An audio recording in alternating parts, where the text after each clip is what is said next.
Hey everybody, Mike with Games Play Badly, and on this session 0, I talked to an old friend. Ben came on about a year ago with his game called Overgrown. Well, he's back to talk about an actual play podcast that he's doing with his first game that he released called CYBERTOPIA. It's fantastic. I love the game, and if you want to know more about that, he's right around the corner. That interview starts now.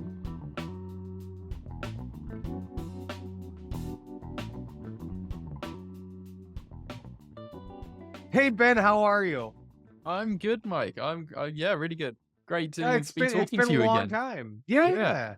The last time we talked to you had a game that you're releasing called Overgrown. And now we're talking about something a little bit different, but also with one of your other games called CyberTopia. Now Yeah. you have put together a large cast of amazing folks to go ahead and do an actual play about this game. So why don't you tell me a little bit about the game and then a little bit about the actual play? Sure. Yeah. So yeah, last time we spoke about Overgrown, which was my second game.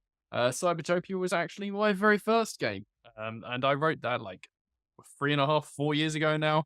Um, and I remember at the time when I was writing it, I was thinking, yeah, this could really work as as an actual play. Like we Mhm. could the way I was playtesting it, I was like just going through random groups of people and mixing them together and just doing missions and scenarios and just having a rolling group then. And I always thought, oh, I could make something of this at some point. But at that time, I had no idea about any of this sort of stuff. I didn't even have a decent mic or anything.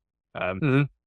and so yeah, over the years, kind of got sidetracked by Overgrown and ended up making a couple more games and doing other stuff and getting involved in other people's actual plays and getting more into the scene and eventually deciding actually maybe I could do this myself. Mhm.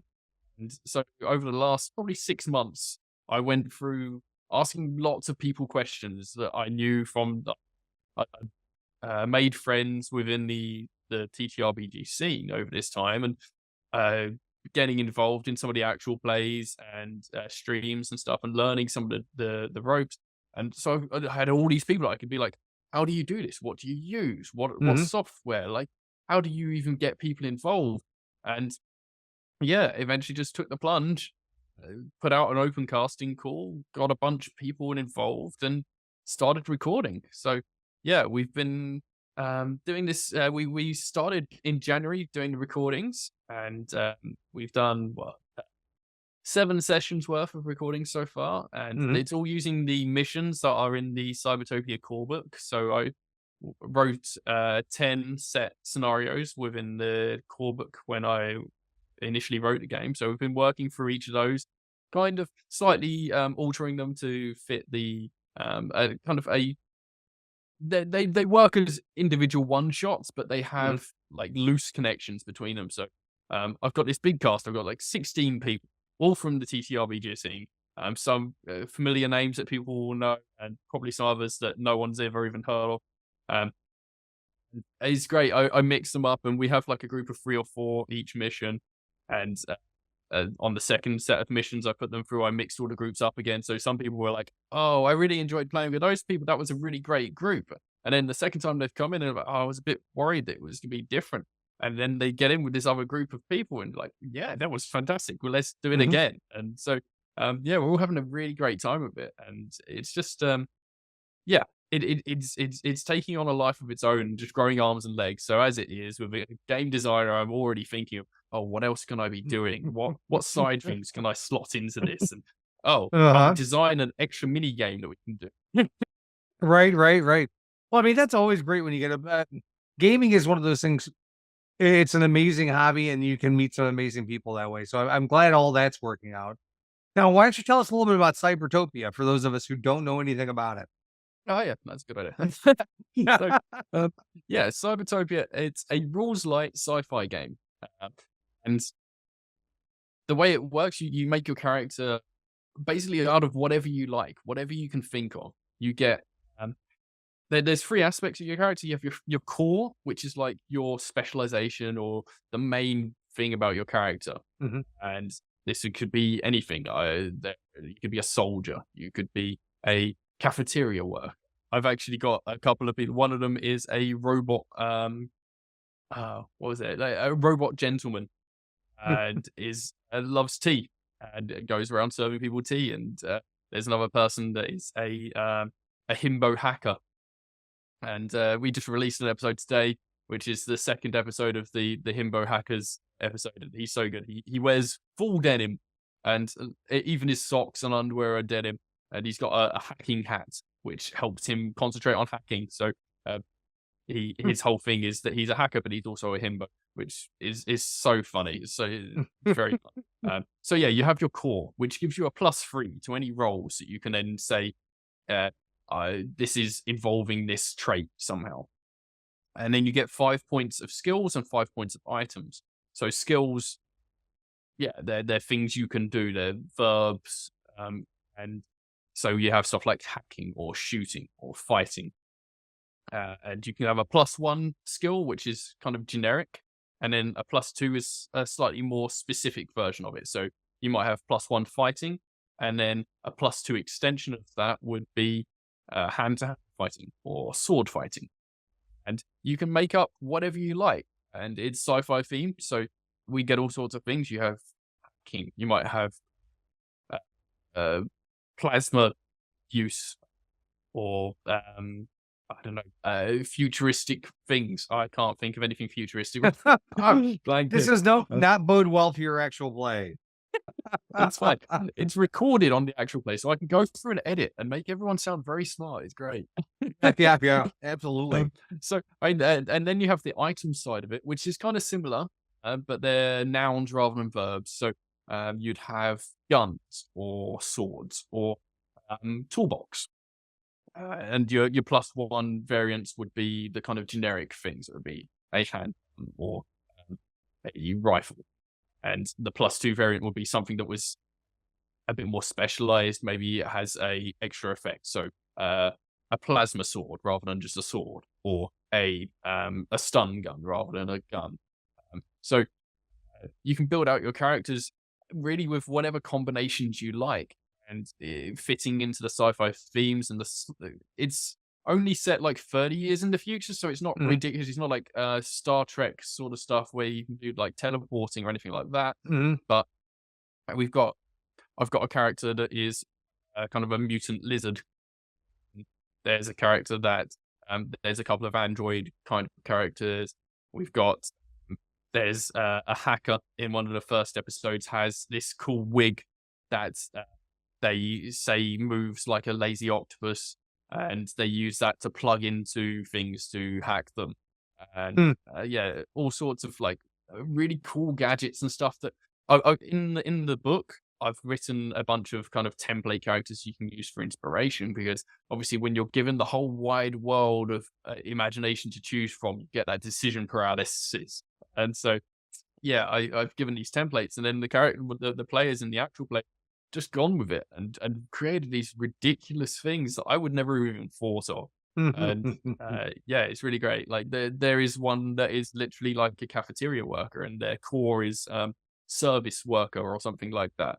And they, throughout their mission, they're pulling stuff out of their android body of being like, oh, here's a bottle of champagne, and here's a snack I had, and stuff like that. And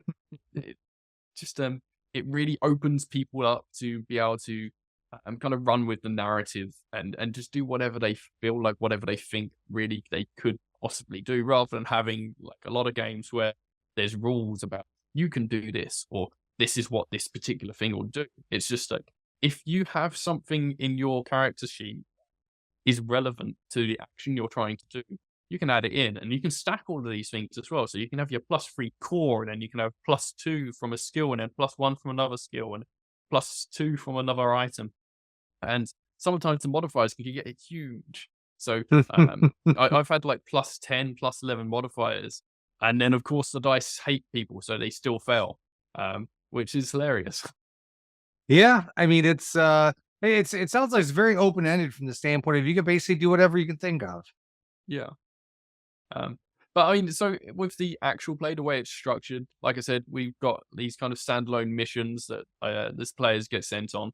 The idea is that they're all employees of one of the megacorps in the world, Amazing Corp, who kind of they rose to fame by using their prowess in the kind of digital marketplace of the world, completely legally distinct from any real amazing corporations in the world.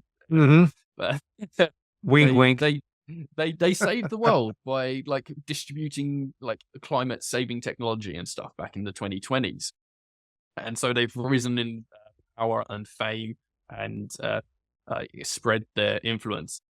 But there are always troubles for these sorts of big companies, so they employ these agents to work on their behalf and quell opposition and bring competition in line and that sort of thing. So there's a bit of I kind of I eschew away from the idea of it being cyberpunk because it's not very punky. It's I like to call it sci-fi rather than cyberpunk. But I have noticed as we've been going through, there's definitely cyberpunkish elements. I think as the story develops, we'll probably be going a bit more in that direction, but we'll see how things go. But it's really fun seeing players who kind of grapple with those kind of grey areas, because a lot of these sorts of properties, it's very black and white. There's the evil and there's the good guys, adventurers, and to defeat them. Like this, I like to kind of make it a bit more like, okay, so there's the freedom fighter types, but maybe they're not like all good. Maybe their interests aren't all about like freedom. And then there's the corps who, obviously the corpos are doing the greedy stuff, but maybe some of it isn't. Maybe some of the stuff is actually going to be helping the world, even if their ultimate goal is greed. So I try to put some sort of balance in there without trying to make too much of a political stance at the moment, at least. Yeah, I mean, I think you let the characters decide how they want to interpret the information you've given them, and they'll determine whether they're good or bad or somewhere in the middle of gray. And yeah, but there's definitely been some moments already where some of the players have been like, "Are we the good guys?" Well, I think it's an interesting take, because I've watched my players go through and do things where I'm like, you're doing it for the right reasons, but are you really the good guys? Absolutely. So, you have this game that it was the first one that you developed, right? Yeah. And now it's kind of come full circle where you're actually doing an actual play with a cast of many. How's it been working with everybody on the cast? They've all been great. Like this is my first time like running an actual play as well. So, and a lot of them, I think probably about half the cast, it's their first actual play as well. But like everyone's been super chill, and like I've said from the start, I've been very open about my lack of experience in the space of like recording and this sort of stuff. But fortunately, a bunch of the cast have done actual plays in the past and are currently doing their own like other projects, like actual plays. So everyone's been really supportive and helpful, and understanding like the scheduling is always a nightmare. Even with 16 people to choose from, to pull from, every now and again I'll be like, okay, I've got a slot open for a session in like 2 weeks. Who's available? And just like everyone shoots their hands up and I see who's available. And I've tried to kind of pick through to make sure that everyone's getting their decent shot. In the first set of missions, there was like 2 or 3 people who didn't manage to get a game in, so I made sure that they were included. But then just the scheduling, you do what you can. But like, boy, am I glad that I have this massive group to pick from, because if it was the same 4 people I was trying to get every week, it would be a nightmare. So, yeah, it's like herding cats. But it's great. So like everyone's got different talents and different skills. Like one of my players is a musician. Actually, I've got a few musicians, but one of them actually wrote the theme tune to the game as well. So that's been really great to have these like varied set of skills and other people that have experience in actual plays or editing and know about the stuff that I need to ask questions about sometimes, because I don't know what I'm doing and I'm just kind of making it up as I go along. So yeah, it's been really great. Yeah, it's always great to have somebody to bounce your ideas off of and also get some helpful information. Streaming on itself, I've done several, and it can be very ambitious. There's a lot of moving parts there. Mm-hmm. Yeah. But like, and everyone is so different on the cast as well. We've got such a breadth of cultural representation in it as well, which like it wasn't a particularly intentional thing from the outset. When I did the Mhm, open casting call, I was just like, everyone applying, because I know like loads of people within the space had a huge number of people from different cultures and different backgrounds, and different locations apply. And mhm. I just said, initially I was thinking I'd just do the normal kind of 4 or 5 person group. And then I got all these people come through and I was like, how do I pick? If I want to, like, I want it to be a diverse cast, but there's so many diverse identities to pick from within this Mhm. group. I was like, just take all of them then. Yeah, And it's a great yeah, idea. It's like the West Marches style when it comes to D&D, exactly. Yeah, and that's it's exactly. basically whoever's available plays. Mhm. And it's working so well and it's going great. And I think I don't know how all the players feel about it individually. Of like, oh, sometimes like some of the players haven't played for a couple of months between their sessions, I do wonder if they feel bored in that time or whatever. But like every time I talk to anyone, everyone is super excited about it. And like I said, other people have their own things going on at the same time. So we've got game designers and got actual play performers and cosplayers and LARPers and stuff. So everyone's doing their own things, which has been also great because it means that I then, when I'm putting out the episodes and when I'm doing social media stuff, I can then highlight those players and their things that they've got going on. So Basil Wright has their Pelagos crowdfund that they've been doing this year. So I've been able to highlight that. And so every now and again, I can just put out shout outs, and I've got these 16 people who I can then help like showcase to the community and be like, hey, these people aren't only doing cool stuff on my show, they're doing cool stuff out there as well. So Mhm. yeah, I've kind of unintentionally built this platform. Yeah, when you get a lot of creative people together, awesome things happen. So that's fantastic. Now, how often are you releasing episodes? So it's fortnightly at the moment. We've just released our 4th episode. Um, and yeah, so every 2 episodes covers a full mission. Mhm. Each episode's around an hour, some are a bit less, some are a bit more. But yeah, we got 4 episodes released now. I think I've got 8 edited and ready to go, and going to be recording the 15th and 16th episode. I think next week, in fact. Yeah, next Tuesday. So that's gonna be a fun one. And I think after that, I've got ideas for a big kind of season finale. Um, so far, everyone's been doing these kind of loosely connected but individual missions. The Mhm. season finale, I'm planning on bringing everyone together, not at the same time, because 16 people on a call at the same time is gonna be madness.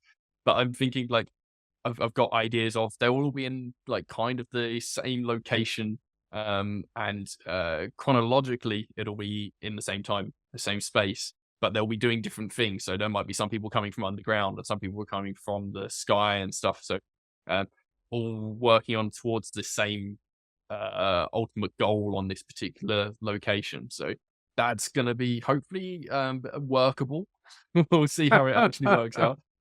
But I think it's gonna be really exciting, and I think it's gonna be a really big, finale for everyone. So, uh, that should be good fun. And then after that, I've got further plans. I've got, yeah, side games that I wanna kind of have, like, world building kind of stuff, between the seasons. So Mhm. in season 2, I have ideas of kind of opening out the world, so it's not so kind of self-contained in individual missions where the player's gonna have a lot more agency and go out and, Mm. like, explore the city and kind of bring a bit more world building in themselves.